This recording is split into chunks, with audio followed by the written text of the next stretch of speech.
Hello, I'm Annabelle. And I'm Billy, and we're from Confection Perfection in Maidstone, based in Kent. We're experts in all aspects of cake decorating. And today we're going to be showing you a bit about marzipan and cake decorating. So now we're going to be making triple chocolate marzipan clusters. Now the way to do this is you need a chunk of marzipan, about 500 grams, depending on how many you want to make. You divide that into 3 blocks. I've got smaller portions here just to show you. To a third of it, you're going to add candied cherries, another third will be candied ginger, and another third will be dried apricots.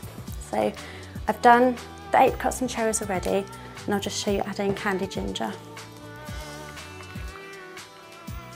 Now you knead it into the marzipan until it's nice and evenly mixed. It will be quite sticky, so if you use some icing sugar, that will help reduce the stickiness.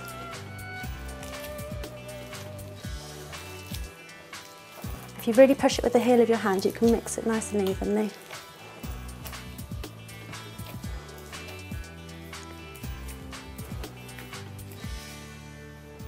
So once you've got all your sections mixed with their flavourings, you can just break off small portions. You want the cluster to look nice and delicate.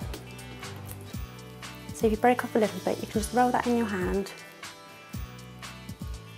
and leave it on some greaseproof paper. It's a little bit smaller.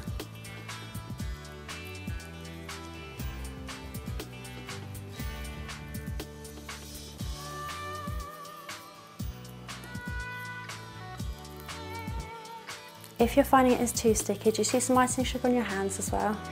That will help.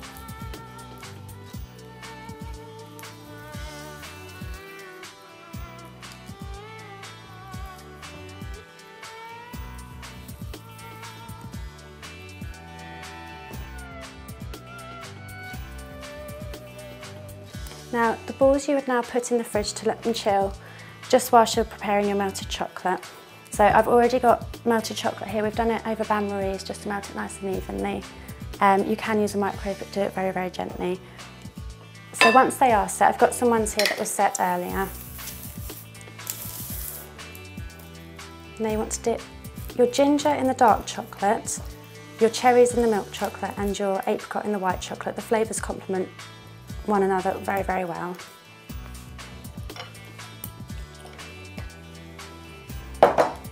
So to dip, you just drop one of your balls in, tap it off so it's nice and smooth, drop it back onto the greaseproof, then one of the gingers in the dark chocolate. Now you can use a dipping fork or a spoon for these. Dipping forks are better, but a spoon will work. Now when you've done one milk and one dark, if you set them next to each other, they will form, they'll set together basically, so they'll hold their shape. And then you want to take one of the apricots, drop it into the white chocolate, cover it nice and evenly, and you can just knock that off. So it will then dry in a cluster. Now once you've done all of your clusters, you can put them in the fridge to let them set nicely until they've dried. So to decorate the clusters, you can do whatever you want. We've chosen to use melted chocolate. You can do dots, lines, swirls, anything you want to really. So if your chocolate has hardened a little bit, just remelt it. We've got a greaseproof paper bag here which we've snipped a tiny hole at the end. Just put some chocolate in there.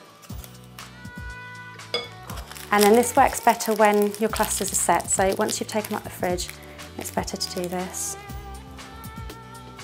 If you just start squeezing and then rapidly move your hand backwards and forwards over the chocolate, and you get a really nice effect. And then once that's dry, it will just lift off there and be left with a pattern as we've done on these ones.